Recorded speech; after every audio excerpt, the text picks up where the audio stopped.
Da-da-da-da-da-da.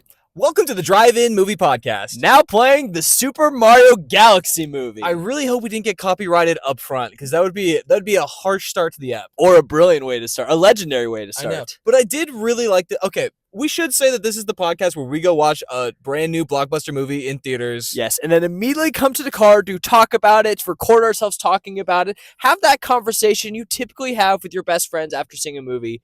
Just via podcast with no studio, just a car. Right. Because it's a drive-in movie podcast. But we will save the conversation about the movie until the end of the episode, so if you haven't seen it yet, you can watch the rest of this episode. Yes. And then, maybe go watch the movie and then come back. Yeah, or maybe spoil it for yourself. Or and if then, you just like spoilers. Then listen to us and then be like, you know what? I'm going to go form my own opinion. Dude, I've actually met people like that. I've actually met people who, before they go watch a movie or before they watch a TV show, they will look up the Wikipedia page, read the entire plot so they know what they're in for. Wikipedia is wild because I can make the plot for anything. Like, I can make the plot of anything if they're looking on Wikipedia. I do think it needs to get past some admins, though. I do think any changes that you make to a Wikipedia page needs to be approved by some sort of moderator. I think it's crazy that people will watch content creators watching shows and watching the spoilers and the highlights instead of going to watch the show. Right. Like, I say that as somebody who does that. I was about to say, you got to be careful right now because you're kind of like blowing up our spot. No, I say that as our entire Patreon page is basically just me watching One Piece. Yeah, but that's different because those people have seen it already. That's true. They've already seen it. I'm talking about, like, I posted my reactions to, like, Invincible, and I've been doing this for, like, a long time, right? Uh-huh. We're on Big Screen Berkan, I've done this. Yeah. And people get mad at me because I'm talking too much because they want to watch the clip. Oh, boy, and I'm like, are you ever. And I'm like, why are you guys watching my clip reacting as your first time watching? There's some spoilers in this. That's true. Of course you're going to be talking to... It's your clip. Yeah, it's my reaction. Make it your own. Yeah, I'm not Disney Plus. Right. You're not trying to, like, just rip off somebody else's work. You're trying to add your own commentary to it. Exactly. That's the whole point. It's the Berkan cut. And then people are like, why is this guy adding commentary? Yeah. I wouldn't get copyrighted if I didn't. Go watch The Thing if you don't want... But that's the thing, though. People like the spoilers, and then they'll go watch it. It's nuts. I don't get it. I don't either. I mean, like, the whole point of the plot twist, right, or the reveal is that surprised feeling you get. Yeah. I think I actually got a spoiler. I saw an edit. My whole TikTok page is edits that influence me to go watch stuff. Yeah. I got an edit for this movie called Neighbors, I think. It's called... It's Jake Gyllenhaal and... what's his name? Wolverine. Hugh Jackman. And it's about, like, apparently they're detectives or something. Never heard of this. And I think in the edit, they spoil the plot twist. Oh, yeah. I mean, the edits are plot twists. And normally an edit will make me go watch it. Like, if I get a Pirates of the Caribbean edit. But that's a movie you've already seen before. Exactly. But then I'll go watch it. Like, I am so easily influenceable, and I'll be the first to admit it. I actually agree with you. I've been seeing Hannah Montana edits. What? It's a Hannah Montana 20th anniversary, Michael. I didn't know that they made edits to Hannah I've been Montana. watching Hannah Montana edits, and I just saw an edit that was like a reveal, and then I went to YouTube, and I was like, I want to see all the Hannah Montana reveals. And I'm like, well, darn, do I rewatch Hannah Montana? Because I'm kind of hooked. It still gets me. You at the big age of 27. Yeah. Child on the way. First child on the way. Yep. Are wrestling with the concept of rewatching Hannah Montana? I rewatched the first 3 episodes, actually. You already started the rewatch? Yeah. It's kind of crazy that I didn't realize they immediately start with the Lily reveal of Hannah Montana. And then the next episode is Oliver finding out that she's Hannah Montana. Those are her best friends. But, like, for a show that's based off, like, the secret identity of Hannah Montana, they literally start off revealing the secret identity in back-to-back episodes. Right, but you have to have confidants. You have to have people... She had her brother and her daddy. I guess so. Yeah, and her tailor guy knew she was Hannah Montana. Yeah. And Dolly Parton knows she's Hannah Montana. Oh, well, of course Dolly Parton knows. How could you keep a secret from Dolly Parton? Of all people? No one's safe from Dolly. I know, if I had a secret that I promised to take to the grave, the one person on this planet I would tell is Dolly Parton. We actually have to tell Dolly Parton every theater we choose to film this podcast in. Like, it can't be disclosed. It can't be confidential. Dolly, hit me up. I have some things I need to tell you. That's funny. Slide up on the story real quick. Yeah. I have some things I need to share. Well, Michael, since this is a podcast about talking about a movie right after we come out of a movie theater, sure. Should we talk about the movie trailers? You know, I am actually a fan of the movie trailers. I love the movie trailers. I know a lot of people are like, all right, let's skip to the meat of it. But a lot of times the best part sometimes you're watching the trailers and you go, man, I wish I was watching that instead of this movie I came to see. I mean, I feel like that happens all the time to everybody. All the time. Yeah, if they show Spider-Man Brand New Day trailer, I'm like, You're man, like- I'm immediately more hyped for the Spider-Man movie than I am for this movie. Yeah, exactly. Well, I thought it would be fun to rank the trailers we saw before the Super Mario Galaxy movie. Okay. Okay. Let me read You off have a my list. Yeah, let me read off a list of the trailers that we saw so we know what we're ranking. Okay. In no particular order right now. Why? Okay. I think you meant to say The Mandalorian and Grogu. Oh, yeah, what did I type? You typed Mandalarina and Gorgu. Mandalarina. The theater's dark. The theater is dark. Yeah, but your screen makes its own light. It doesn't change the darkness of it. I have an eye condition. Mandalarina and Gorgu. Sounds great.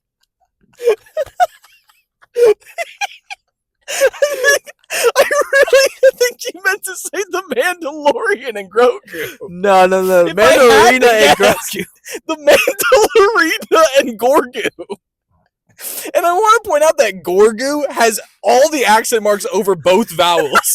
Like, it has 2 dots over the O and it has 2 dots over the U. It's so...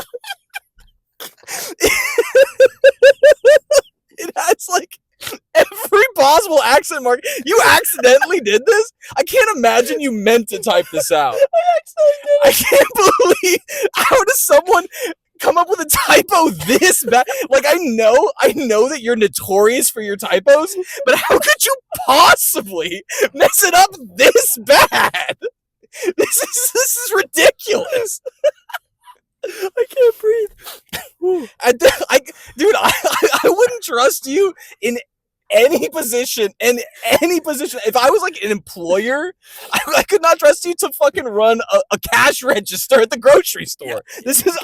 You've lost all credentials for anything ever. I ran 5 social media corporate accounts. And also you write stuff. Like, you've written like Press releases, articles, and also like you've written like scripts and stuff. That's true. You like, and you're typing The Mandaloriana and Gorgu. And again, it's not even a normal O or U. I think what happened is, dude, the I doesn't even have the I does not have a dot over it. Okay, by the way, the I in Mandaloriana. This is getting racist. Let me explain. Okay. Let me explain. Explain I before have I look the racist. English keyboard and the Turkish keyboard. Okay. I'm pretty sure it accidentally switched to the Turkish Okay, keyboard. so these are Turkish words. Then. Potentially. It autocorrected I potentially typed the Mandalorian and Grogu in Turkish, but I have no way of confirming that. Okay. Well, now I feel like an asshole. Yeah, you're racist. How did I turn into a racist? The bit went too far. Now you're racist. I'm not saying that you're wrong, but how am I in the wrong for this one? How did this get flipped onto me? You should have. As soon as you saw the accents, you should have just assumed. What were we even doing? Ranking the trailers, and you read off one. Okay.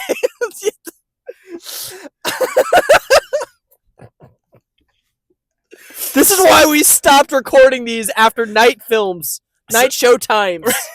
Okay.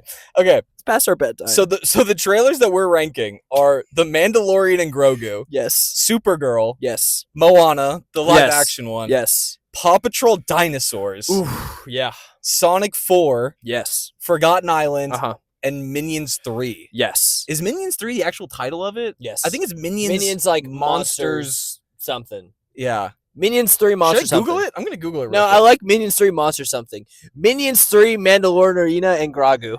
Gorgu, sorry. Okay. So do you want to rank them first or should I? I think we go back and forth. How many do we have? Wait, but how do we know that we're going to we're just going to say our last 1, picks. 2, 3, 4, 5, 6, 7. We have 7. At 7, I am putting Minions. Okay. I'm also putting Minions at 7. I like the Minions, like they're fine. Like I like the concept of it, but I did not enjoy the first 2, so I'm like, why would I enjoy the third one? Yeah. I do like the monsters aspect of it. Like I think that's fun. Mm-hmm. But that's about it. Yeah. It looks cute, but I don't think that I need to sit down and watch 2 hours of Minions. Yeah. You know? I think we're gonna have a pretty similar list. Okay. At number 6, you want to say it at the same time? No. I think you should go first. No, let's say it at the same time. All right. 3, 2, 1, Moana. Paw Patrol. Oh. Yeah, I didn't want to say it at the same time because I was saving Paw Patrol as a bit. I actually think Paw Patrol is going to be my 7, but I wanted to do a bit and put it at number 1. But then we were.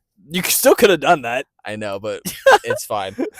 I'm gonna do my 7 is actually Paw Patrol. My number 6 is Minions 3. Okay, my number 6 is Moana. Moana. Said. Okay. Yeah.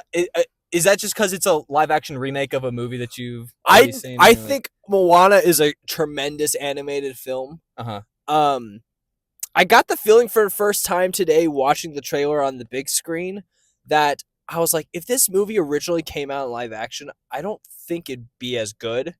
And that immediately made me not as hyped for the live action. And like, there's just something about it. Like, it looks beautiful, but also it just doesn't feel right. Okay. More so than like, there's something about like, it's not the worst live action remake, but also something about Dwayne Johnson just makes it feel like it's not real. Yeah, so to be completely honest, it's not very high up for me. I'm putting it at 5.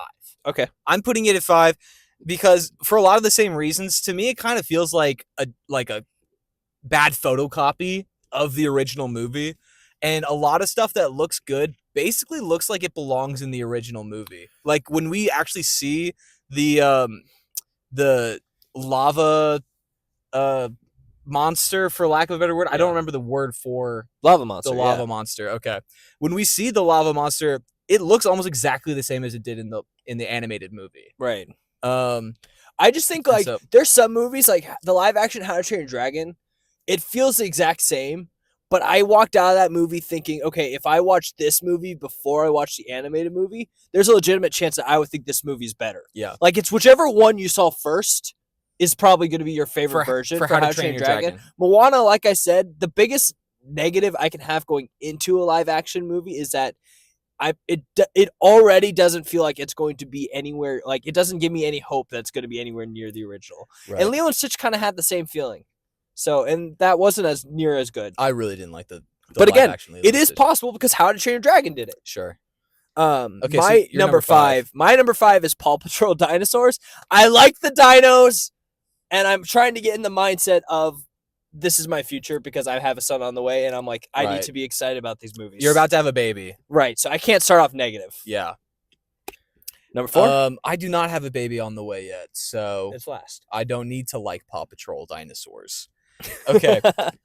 My number 4 is the Sonic 4 trailer. Ooh, see, because unfortunately I haven't seen the first 3 Sonic movies yet. That speaks to the aura of Sonic that it's not last. It's not last. Right. It's the 4th movie in a franchise, and I'm like, I'm more excited for this than Minions 3. Yeah. You know? Yeah, so there's hope.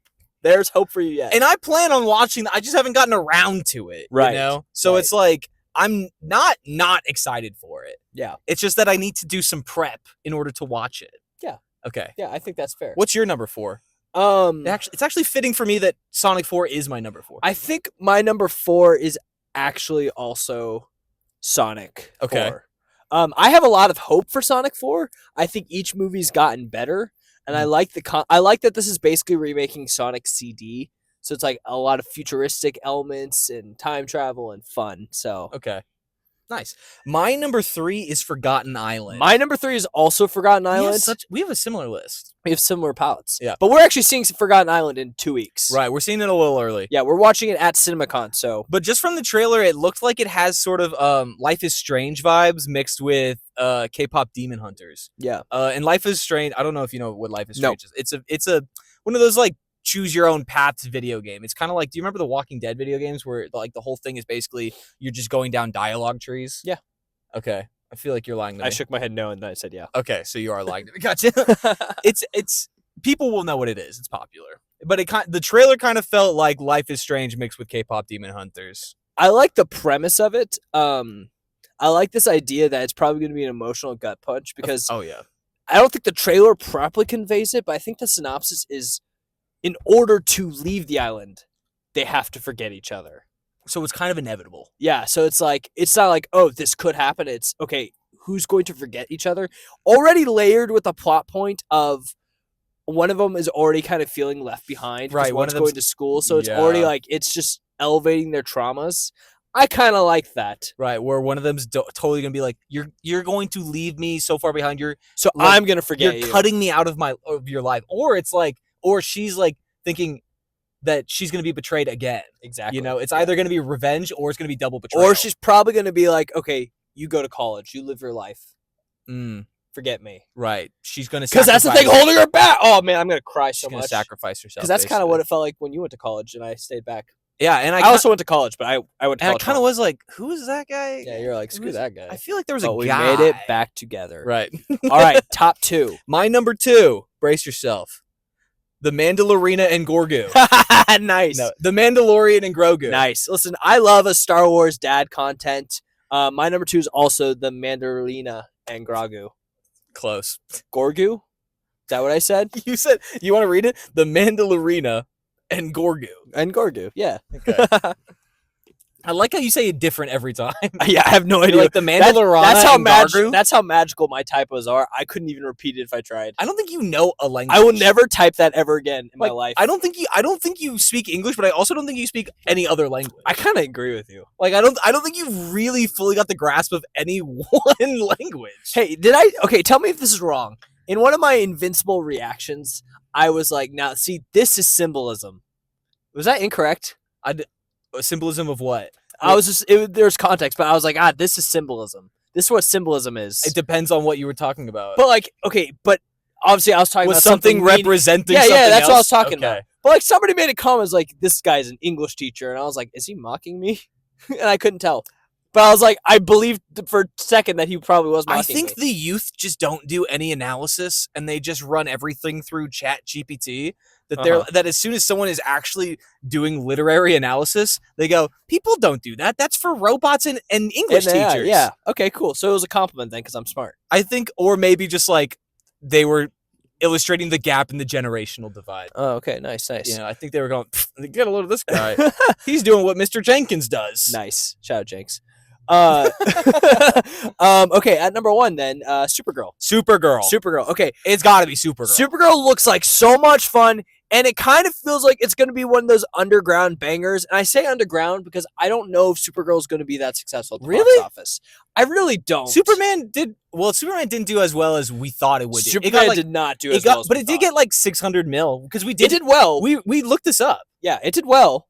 Everyone thought it'd be a billy. Yeah, but it did well. Yeah. I just don't think Supergirl is going to have that hype. And I kind of like, let me give you a content creator example. Okay. So like every time I talk about Spider-Man Brand New Day, fire. It could be the stupidest thing. It could just be yapping. Fire. Right. Heat. Mm-hmm. People are eating that. Okay. Talk Supergirl. So you can see that the hype isn't there yet. Yeah, I could see that right now. People aren't really grooving with There's numbers. There's like, you know. I mean, that's if a content creator can make content over a movie or TV show and it's constantly doing well, there's hype around it. It obviously must be popular because it's catching people's attention. Yeah. Okay. For sure. Gotcha. Well, I'm excited for it, and I also love when a hero or a villain is complicated. I like how Supergirl is not Superman. Like Superman is literally the ideal hero.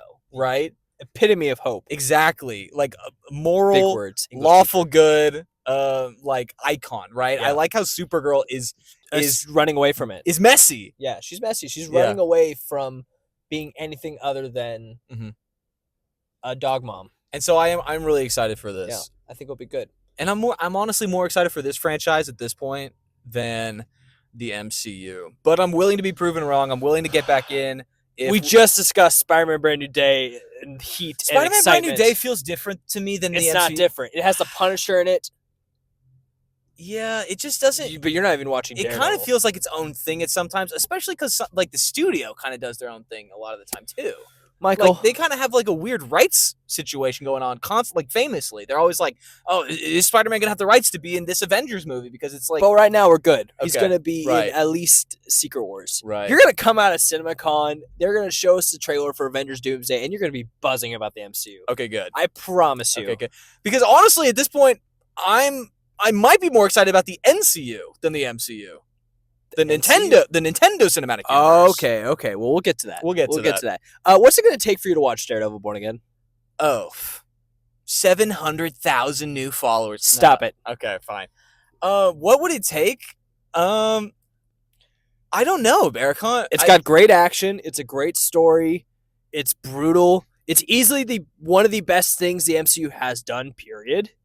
I don't know what it's going to... You're always like, I'm just not that hyped about the MCU, and then you refuse to watch Peak. You haven't watched Wonder Man, and you haven't watched Daredevil. I know. Well, it's a time commitment. It's not a movie that I can sit down for and I'm locked. You don't need. You know what? You don't need to catch up on Netflix. You don't need to do any of that to enjoy. I need to at least watch the first season of Daredevil Born Again. No, season my wife didn't. Oh, yes, that you did. I thought you were talking about like the first Netflix season of Daredevil. No, you don't. Yeah, no. I mean, like, but even then, the characters in Daredevil Born Again are from the first Netflix series. You'll figure it out. I didn't. You'll figure it out. I watched the first season then of you're the fine. original Netflix then you're fine. series. You're fine. Okay. You're okay. All right. Just watch the YouTube recaps. I watched like the first 2 episodes and they were referencing things that I'm like, I feel like that happened in the last series and I didn't see it. Yeah. YouTube recaps. Especially and when Punisher, I saw Punisher and I'm like, I know this guy from from clips and stuff, and I know the actor. I know that he's the Punisher. I've heard people talk about him, but I don't know anything about his character. And it sounds like he and Charlie have a really deep history. Yeah. That I don't know anything about.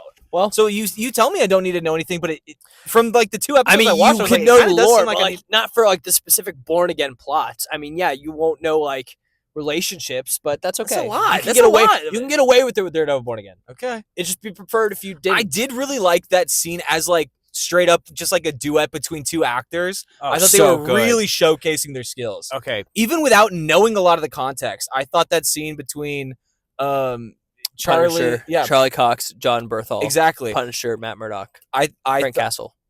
Those are their names. Thank you. Welcome. I respected the hell out of it, and I was like, I was really invested, even though I was like, I'm gonna have to use context clues to understand what they're talking about. Speaking of incredible duet scenes, yeah, it's time for a pivot. Oh, all right, pivot. Invincible. Boom. The duet scene between Debbie and Nolan, Omni-Man, the reunion, was one of the greatest voice performances I've seen in a hot minute. I think what Invincible lacks in animation quality makes up in story. All right, well, steal the words out of my mouth. Well, I was gonna say they make up for in acting talent, in voice acting talent. True. I mean, that's where the budget goes. They make up for it in performance, is what I should say. It was just so like brilliantly delivered, and like every second I held on to it. I didn't realize that was like a 6-minute duet scene. Do you know how hard it is to have a 6-minute duet scene? I know, and insanity. A lot of it was monologue too. It was 6 minutes of monologue, and I held on to every single word. Yeah, crazy. I know, so good. And I was really glad that in this episode, like Nolan came back to Earth and he regretted his actions. Yeah, and he was like, nobody gave him the time of day. He was trying to like revisit the things that he actually liked about Earth, and everyone was like, "Dude, you fucked this up." Yeah.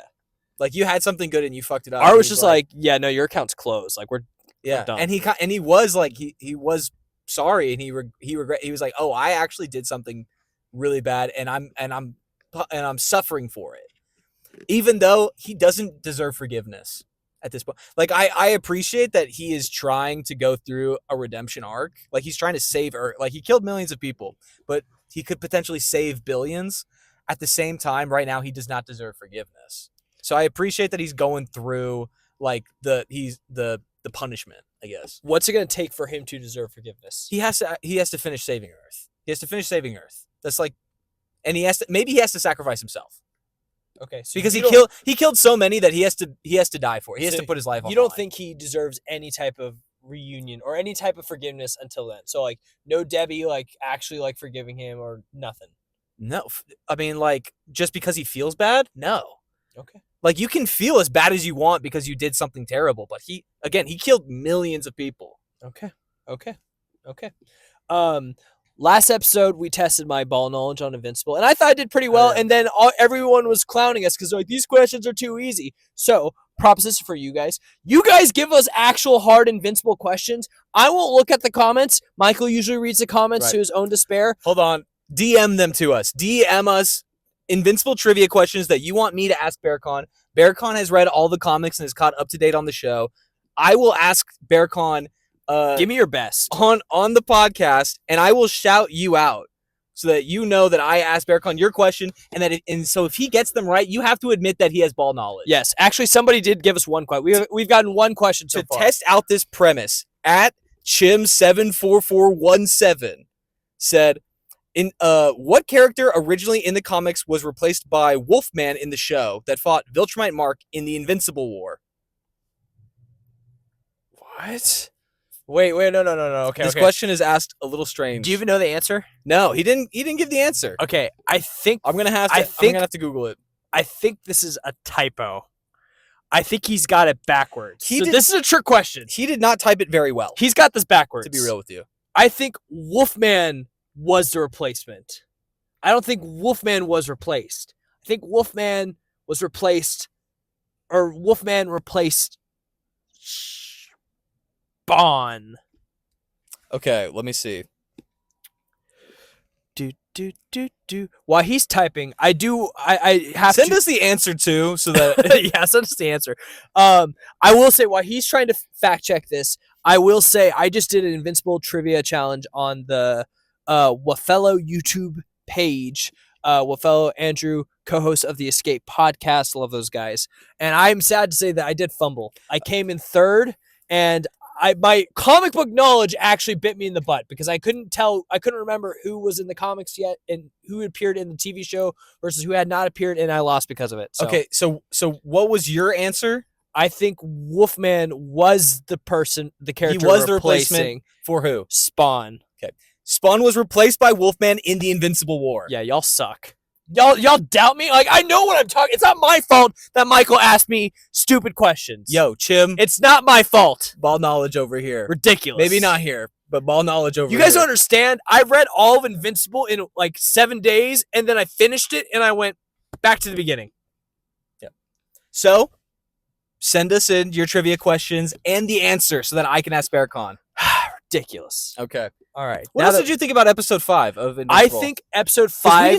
We touched on Nolan coming back to Earth, but we didn't touch on the fight at all. No, I think episode 5 I think One more episode time. 5. Third time's the charm. I think episode 5 of Invincible season 4 is one of the greatest episodes of Invincible of all time. I give it ranking number 1, Invincible War. Invincible War is really good. Number 2, season 3 finale, Conquest fight. Yes.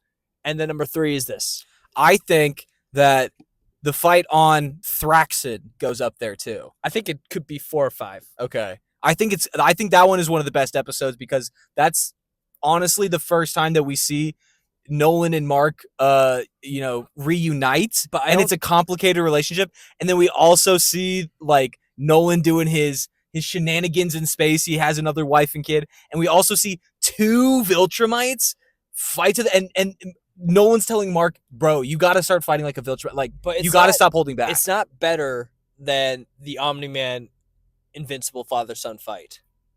To end the first season. The season 1 finale. Yeah, like it's not better than that. No, season 1 did have some heavy hitter. But I'm thinking of individual scenes also too. Because I'm thinking thinking of like moments. One of the best moments and scenes in Invincible is the ending of episode 1 where Nolan just absolutely murders the entire Guardians. Obliterated all of them. Yeah. So it's like it's kind of tough for me to separate episodes from specific moments. Yeah, I get that. But I still think the Thraxin episode is a really good one. So just to for combined, or I should say Thraxa. Just so you know, you and I are united, and we have a cohesive list. Number 1, Invincible War. Okay. Number 2, Conquest Fight. Number 3, this last episode, episode 5, season 4. Number 4, season 1 finale, and then number 5, Thraxa. I think I would switch Conquest and Invincible War. I think I liked the Conquest episode more than Invincible War. I think the Invincible War was just so like. It was anticipated. Oh, okay. It was so anticipated by so many people. I'm just gonna say, okay, Invincible versus Conquest. Mm-hmm. What did you think of the rematch, dude? Mark, what were you doing? I liked the conquest. I liked how Mark had less help in this and that he finished the job. Bro, I guess he's so strong. He was getting his guts rearranged. He wasn't just turned into spaghetti. He was turned to spaghetti and extra marinara sauce. Oh. And he still had the strength to keep his hands around Conquest's neck. Yeah, but why would you Season 3 Mark couldn't do that. Why would you let him turn you into spaghetti? He could not. He was not letting go at all costs. I think he told him, "I'm not going to let you breathe ever again." I heard it, and he was like, he committed. I think he should have reevaluated his priorities because minutes earlier he was telling his whole family, "I'm not going to die. Don't worry. I promise I'm not going to die." But the first fight he gets in, he sacrifices himself to strangle Conquest. He didn't sacrifice himself though. Yeah, but he doesn't know that he's going to survive. Yes, he does. Obviously. What do you mean he knows he's going to survive? He's healed and every Viltrumites survive. All they need is their brain and head intact. That's all they need. So you think that Mark knows that even though Conquest is ripping out my guts right now, I'm going to make it out of this? Yes. Okay. I guess we'll see because I haven't seen what happens after this. In my mind, I'm thinking, oh, he's saying if I'm going down, you're going down with me. Yeah, I mean, he could be for sure, but okay, also well, but Viltrumites. Like, I think he knows, because he's been in so many situations where he's been beaten to death. All I'm saying, he didn't really try a bunch of other options, and it wasn't like he was already beaten up pretty bad, and he was like, the only thing I have left to do is, like, just hold on and not let go. Like, they were in, like, a pretty normal fight. They were on pretty even ground, and then all of a sudden he was like, now I'm locked into a vice grip, and I don't care if you start rearranging my internal organs and making my insides my outsides.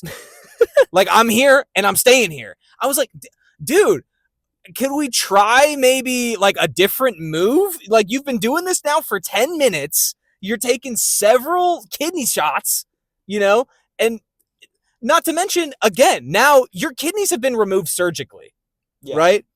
Let's revisit this strategy later, maybe. Are you excited to know what comes next? Oh, absolutely. What do you think comes next? Obviously, Invincible doesn't die. The show is called Invincible. Right, he's not going to die, and unfortunately, everyone is separated now. So obviously, Alan and Space, what's her name? Tech Jacket, are gonna do some shenanigans on the Viltrumite warship. I think they're gonna get some important intel. Mark, Ollie, and Omni-Man now have to find the bridge that got disconnected. Maybe they're going on their own side adventure. But also in that post-credit scene, we did see Optimus Prime, whatever the character's name is. What's the character? Thaddeus. We saw Thaddeus say, hey, we've been at war for too long. It's time to pull some strings. I think they might start talking about the virus. They might release the virus. We'll see. I mean, I will say the theme of Invincible is actions have consequences. Choices have consequences. I think things are about to kind of escalate. You're going to start to feel a lot. I feel like we already have. I don't personally think you felt that. I mean, there's definitely been some heavy hitters. I mean, like, we've seen entire cities decimated, millions of people killed in one episode multiple times. I think there's Invincible War Conquest season 1 finale. There's a lot that's left to happen. There's a lot left to happen. Is the Earth going to blow up? But also, there's just a lot of like character beats that you'll feel. Okay. Well, I'm excited. I love this show, so I can't wait to see what happens next. Yeah. Even if I don't remember all the characters' names perfectly all the time, I do that for every show and every movie. That's true. I'm sorry if I call Battle Beast Space Lion. It doesn't mean I don't like the show. That is crazy. That's actually I'm not forgiving you for that one. He's a lion in space. I'm not forgiving you for that one. All right. Should we talk about Super Mario Galaxy? Do you want to talk about Mario Galaxy or do you want to talk about One Piece? We had one written before the other, but let's go into One Piece first. We'll do the more traditional way, and we'll talk One Piece before we get into the movie of the episode. Let's make them wait. Okay. We just finished the Drum Island arc. We finished episode 90. Actually, I've watched episode 91. Okay, I watched episode 90. Okay, I like this arc. It's a very fine arc. I really like the aspects of like different islands having different like weather circumstances. Phoebe's really growing on me. Like, I really like her as a character, and I like the decisions she's making. Really? Yeah, I think like I don't feel like she was wasn't showcased really in this arc. Well, I mean, she made a really important choice to like go save Nami. Yeah, which I admire. The very beginning of the arc. Yeah, which I admire. That's what I'm saying. Like, I admire like the choices I'm not getting attached to Vivi by any means. But honestly, they needed her. They couldn't last a day without Nami. She said it best to Luffy. It's like, you are not ready to be a captain. I thought that was such a powerful line. Dude, when I was watching, because again, I'm like recording my reactions as I'm watching them, so I'm talking through the entire episodes. So a lot of times I remember my exact thoughts as I was watching the episodes. I remember when Nami was like giving instructions, I was like, Luffy's not the captain on this ship. Yeah. Luffy, like, he's the mascot. Yes. Luffy's the mascot, Nami's the captain. For now. I'm sure Luffy's gonna cook. Right. Like, Luffy, like, brings the team together. He's moral support. Like, he kind of gives them their, like, morals almost, and, like, the general vibe, and obviously the iconography. But he's not actually giving, like, commands and orders. No. I was excited to finally have met Chopper. I have seen pictures of Chopper. I've seen so many pictures of Chopper. Yeah. I was like, okay, now I understand the context of Chopper. Yeah. I did not expect him to be a medic. I was, honestly, I kind of knew that someone with heels was going to come along. Because they needed somebody with heels. We've Yeah, talked about how they needed somebody with heels. Exactly. Because when you're putting together, like, a team. You needed a Donald. You need a support role. You needed a Donald. You need a Donald from Kingdom Hearts. Yes. Sarah! Sora! Yeah. All right. That's pretty good, huh? No, not too bad. Yeah, so I'm glad that they finally got their doctor. But honestly, like, you could see the minute Nami got sick and she was like, I'm going to sacrifice myself. We're just going to go straight to Alabasta and I'm going to die. But I'll get better or I don't. We have to save 1 million people. The minute that happened, she was like, wait, the wind is changing. And you guys aren't noticing this. If we keep going in this direction, we're going to hit a storm. We need to divert right now. I hate that every time I'm watching One Piece, the immediate theory that comes to my head is they secretly have devil fruit powers. Somebody fed Nami a devil fruit power. She doesn't even know. I haven't seen her swim yet. She can sense the weather. Surely we've seen Nami swim. We haven't seen her swim yet. And now I hate, this is my toxic trait with One Piece so far. In the first 90 episodes, my red flag is I can't stop thinking somebody secretly has devil fruit powers. Are you sure we haven't seen Nami swim? No! Who else do you think secretly has devil fruit powers? Well, I thought Zoro secretly because I was like, that man's too invincible. Yeah. But did we see him swim? I don't think we have yet, but I've read comments of people being like, he swims. Oh, Accidentally. I don't think he has devil fruit powers. Okay. It was a stretch. But Nami's sensing the weather. Yeah, but she's just a good navigator. She's one of the best navigators in the world. They even drop a line where they're like, there's some of the craziest sailors in the world can't do what she's just did. Because she's the best. Okay, well, it's why Arlong needed her when she was like 8 years old. But she just happened to. Okay, listen. Her aunt, her stepmom, her adopted mother grew fruit. Tangerines. Yeah. How do you know a young, stupid Nami didn't think like, oh, this fruit is a tangerine and it was actually a devil fruit? You don't think if she was growing tangerines her whole life that she would recognize a tangerine from a devil fruit? I don't know. Maybe she ate it when she was like 2. She got rescued. She was adopted. Whatever. I don't know. It's a valid theory. Until proven swimming, it's a valid theory. All right. Just saying. I do have a theory. But this is my toxic trait that I think every character has secretly had devil fruit powers. This is also why I feel like Vivi, like, she definitely, like, showed a cool development in her character. I don't know if it's character development or if she just showed, like, some empathy. But she was like, hey, we need to get to Alabasta as soon as possible. So that means that we need to divert first and heal Nami. I would like to apologize for something I said last week about One Piece. What did you say? I said last week that I thought Nami and Usopp could potentially be a couple. Okay. Yeah, I was wrong. The way Nami was looking at Vivi this arc, I was like, oh, Nami may swing the other way. You switched your ships. I switched a lot of ships. Okay. Yeah. So I'm like, okay, I now see Nami. You're always shipping characters. At first it was Zoro and Nami. I need a good love story. Then it was Usopp. I need a good love story to root for. And I'm sorry, the only one we've gotten so far is Usopp and Kira. And that doesn't really do it for me. Yeah, I don't know if you're going to get it, Berkan. I want it. I don't think that these shonens have romance. I just want it, man. Anyway. I want the tea. What I was going to say is that it was kind of cool that Vivi suggested rerouting to heal Nami, but they need her. She didn't They have do. an option. Yeah. They were gonna die immediately without She it. knows what's up. And then after that, they didn't show Vivi at all. I thought I liked all of the backstories and characters in this arc. I didn't really like the fights, and I didn't like the villain. I didn't like Wapol. Wapol's kind of dumb. He was so lame. And that's why I said like this arc is just fine. Yeah. Like I like the structure of the arc. Mhm. I just didn't like. How many episodes was this arc? 20? No, 15. 15? That's way too many. Yeah. For this arc, that's way too many. Especially when you beat the villain as soon as he was introduced. Yeah, like, and then he comes back, and then you expect us to think that he's some tough guy. Yeah, he was like, it took seconds. He and his whole crew were destroyed. The bunnies in were seconds. more intimidating than him. Yes, exactly.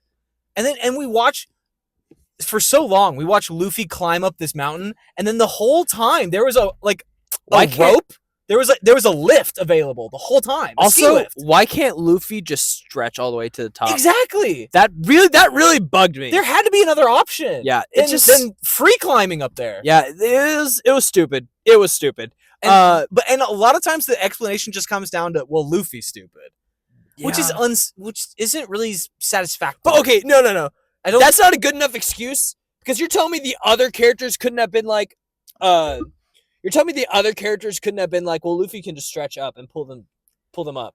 Yeah, but both characters were knocked out. Right? Okay, hypothetically, could Luffy stretch so much to where his like stomach can become like a pouch?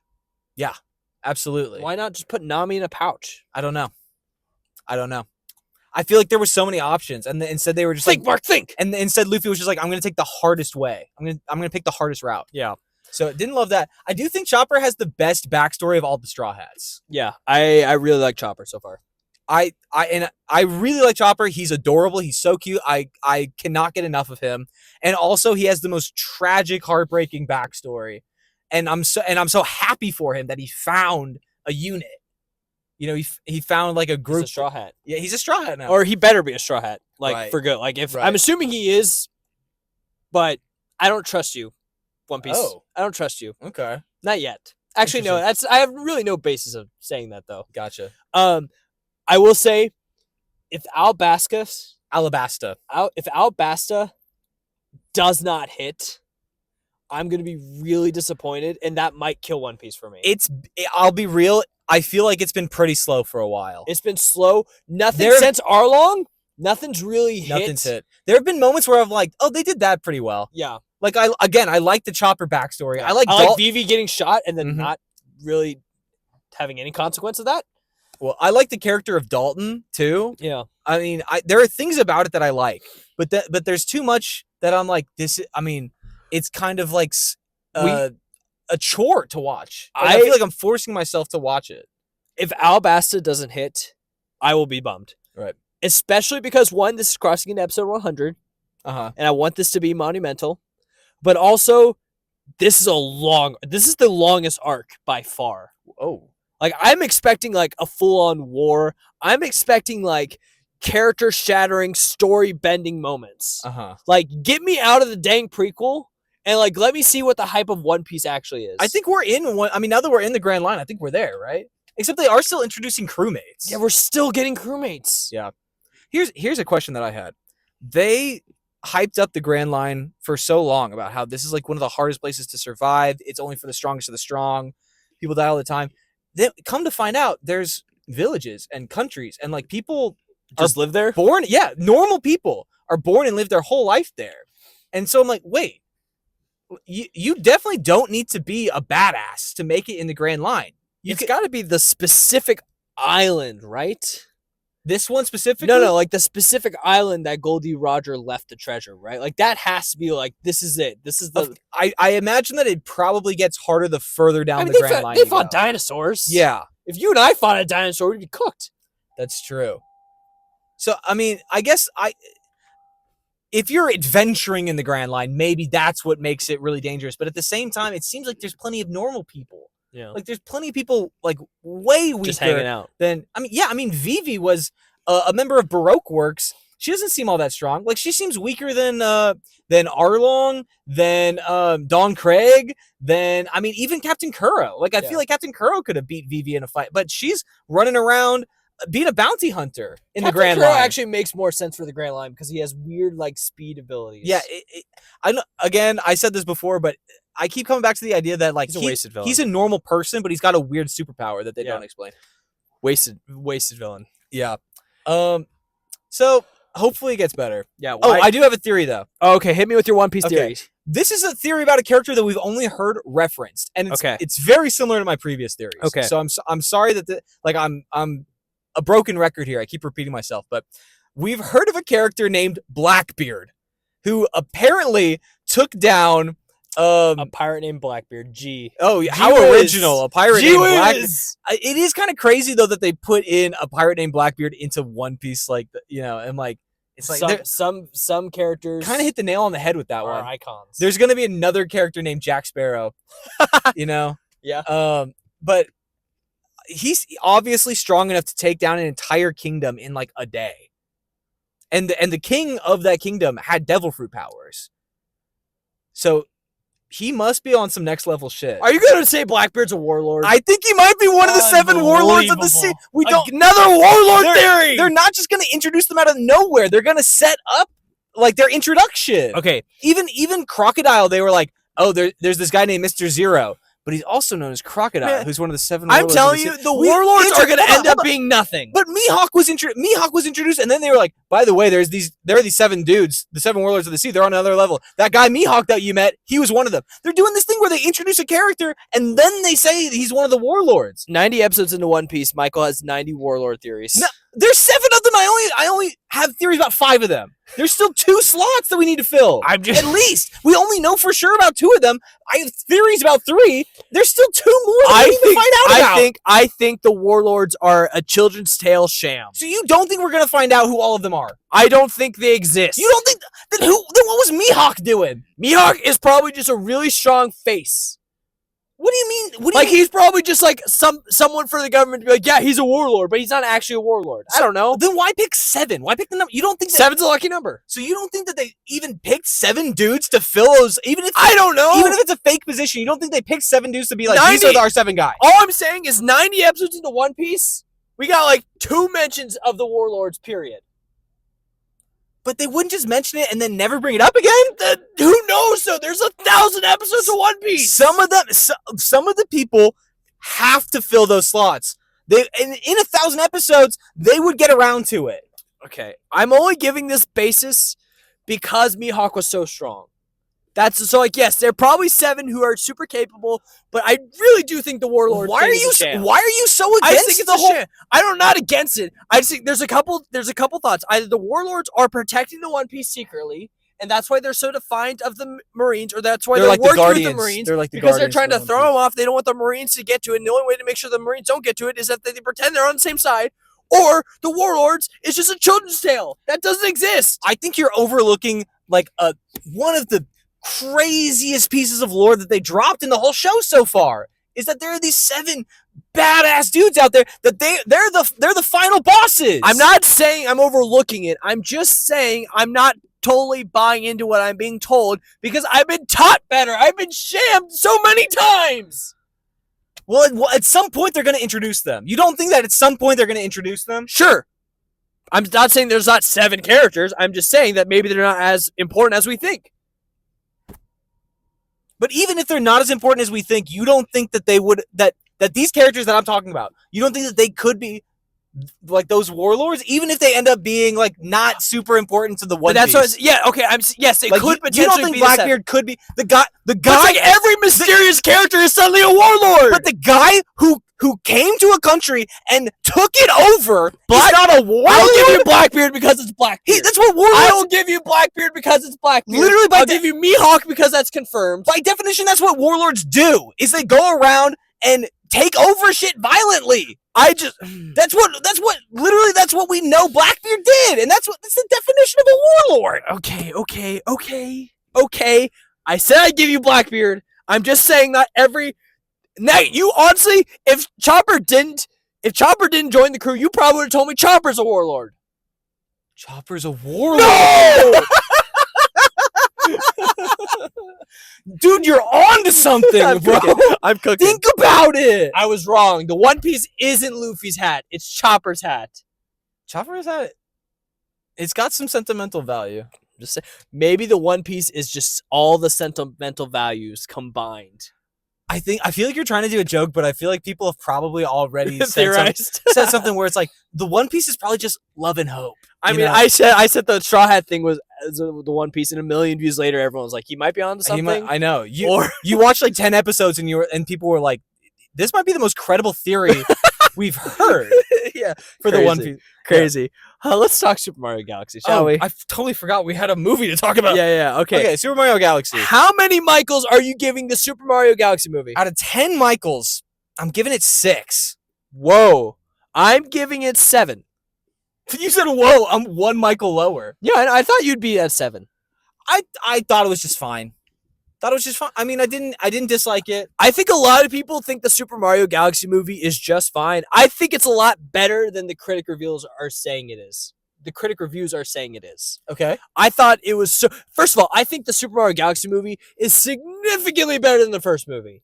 So much better. Yeah, the first movie had better references and Easter eggs, but I rewatched the first movie like 2 days ago because I hadn't seen it since I saw it originally in theaters. Super Mario Galaxy was so much more enjoyable as a film.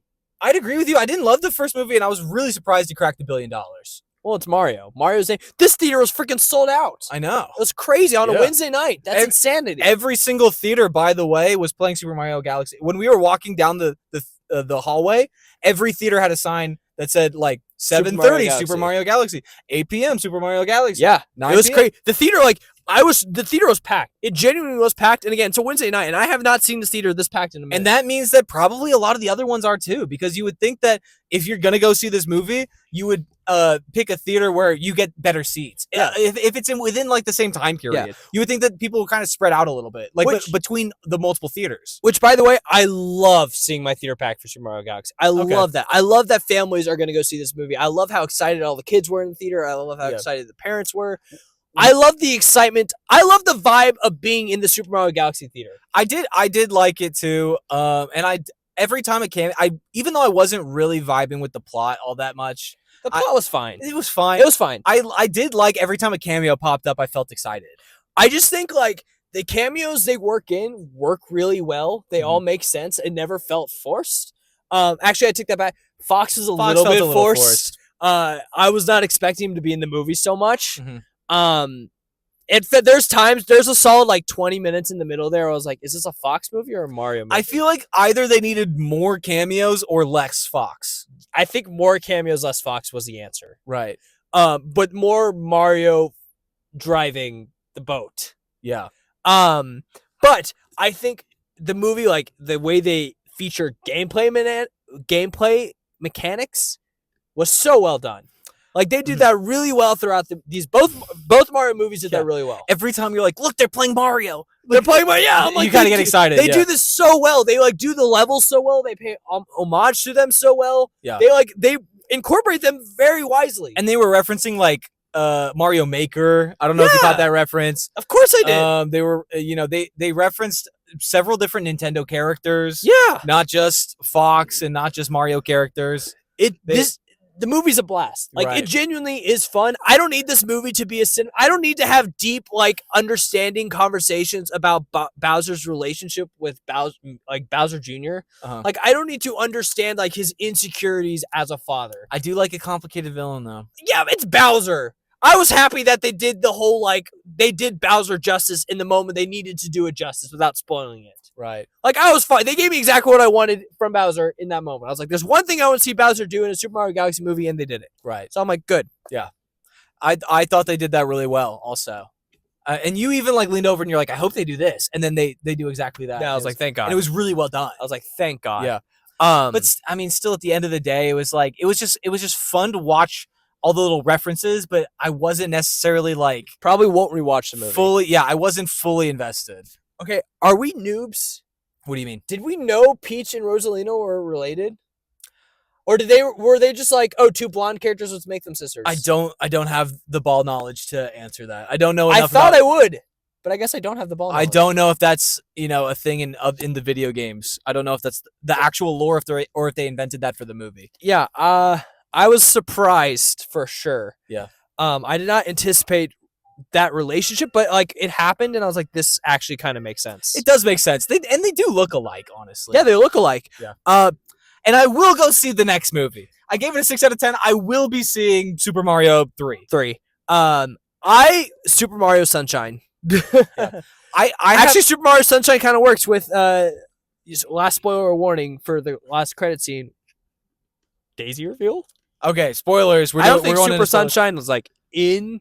I don't think Daisy's in Super Sunshine, but the vibe she gives is Super Sunshine. I did appreciate a Daisy reveal. I appreciated seeing Mr. Game & Watch, Rob, even Fox being there. I like every time the Pikmin. I like all of the different Nintendo crossovers. The Smash weapons. That deepens the Smash universe lore. However, I don't think they're actually ever going to do a Smash movie. They're 100% doing a Smash movie. You think so? 100%. I think what they're going to end up doing is just 100%. I think they're just going to do more Smash scenes, but they're not going to necessarily be Smash movies. So, because even in the first movie, there's like a fight scene between Donkey Kong and Mario that's clearly a reference to Super Smash Bros. How much do you want to bet at CinemaCon they announced a Super Smash Bros. Movie?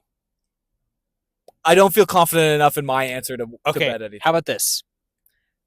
If they announce a Super Smash Bros. Movie, I will put 100 on red. Okay. And if they don't, you'll put 100 on black.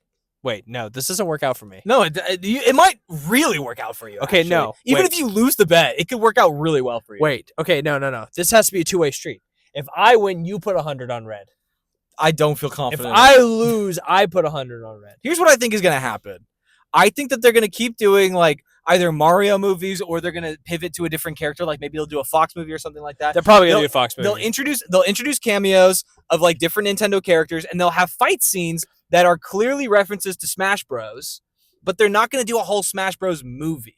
Right. I think they will do a Smash Bros. Movie. Like the money just it will be one of the dumbest things Illumination, Nintendo, Universal has ever done if they don't make a Smash Bros. Movie. I think they could do like a Mario Kart movie, surprisingly enough. No. They keep what they're doing. They're slowly like incorporating Mario Kart in these movies. Yeah. Like we got Rainbow Road, we got the casino. Yeah. Like they are doing Mario Kart in locations. So which makes that's sense. exactly what I was saying about Smash Bros. But they're actually, they're actually gonna like Smash Bros has like the hand and like all that. Like they're gonna do it. That would be like their Avengers movie, which is where they're like all the characters come together. Yeah, like as many characters as they can. Right. Not everyone in Smash. It's not gonna be Super Smash Bros. Ultimate. No, because my problem with it really is that you need the rights to so much IP in order to do a real Super Smash Bros. Movie. Yeah. Because you also need Pokemon in there. And I think even though they're both Nintendo, God, if they could just get Pokemon. I don't care if they don't get Sonic. I don't care if you get Link. Get Pokemon. I mean, we're talking about even some of the DLC characters, Sora from Kingdom Hearts. You need Disney to sign off on him. They won't. They're not going to do that. They won't do those characters. Okay. Yeah, I mean, you need Sephiroth from Final Fantasy. They could do that. You need Banjo and Kazooie, which is like not Nintendo. You need Minecraft Steve. You need. Probably can't do that. I mean, there's so many characters from different IP in Smash Bros. At this point that it's to really do a Super Smash Bros. Movie, like a legit Super Smash Bros. Movie. I think they'll do it. I will say I don't think it'll be great. I mean, Street Fighter, Pac-Man. I don't think a Smash Bros. Movie will be great. Okay, but I do think they'll do it. All right.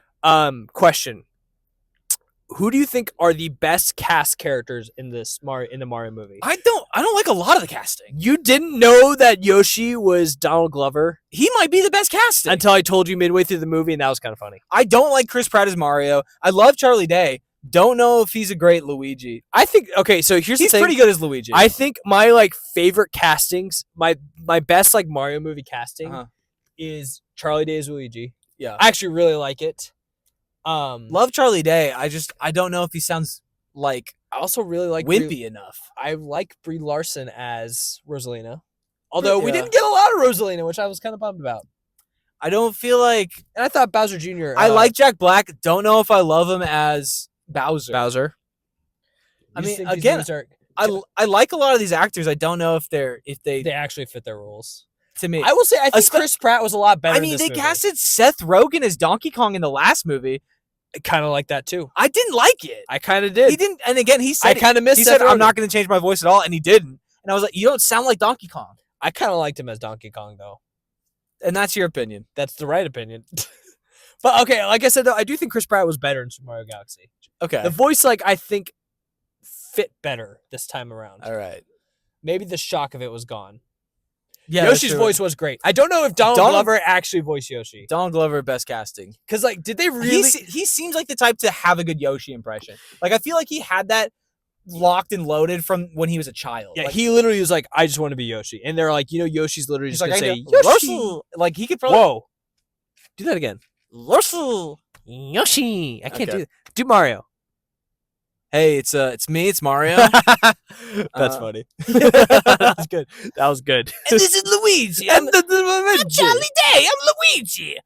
Charlie Day is actually really good too. I know. That's because I've been watching a lot of It's Always Sunny in Philadelphia. Oh, okay. And that's why I'm give me an accent. Luigi should be like, oh no, I'm so scared. Oh, right. That's bordering on inappropriate now. Let's play the accent. Charlie game. Day just does this. He just does, I'm Charlie Day. I want to build a rocket ship. Let's finish this off with an accent game. Give me a character, and I will perfectly give you an accent. Okay. Do you want it from like a certain anything? Do Obi-Wan Kenobi. Hello there. That's all I got. Whoa. Crazy. I feel like I was in the room. But like you can't give me Obi-Wan Kenobi. Oh no. I guess that's the end of our episode. Okay, that should be our light just died for audio listeners. That really was the end anyway. We were just about to get really bad Big Screen Berkan impressions. You still look all right for this ending for the video. But anyway, thanks for driving in with us, y'all. Thanks for driving in with you guys. All right. Be sure to follow us for our listeners out there. Be sure to follow us at the Drive-In Movie Pod. Yeah, check us out on Patreon. Rate us 5 stars on Apple Podcasts and Spotify. Leave comments. Subscribe to our YouTube channel. Yeah, and all that jazz. All of the good stuff. Yeah, and I'll see Sign you up for our Patreon to watch me watch One Piece. Yeah. Thanks for driving in with us. See you next time. Thanks, guys. That was the universe. Really was like, you guys are yapping. You're done. You're done.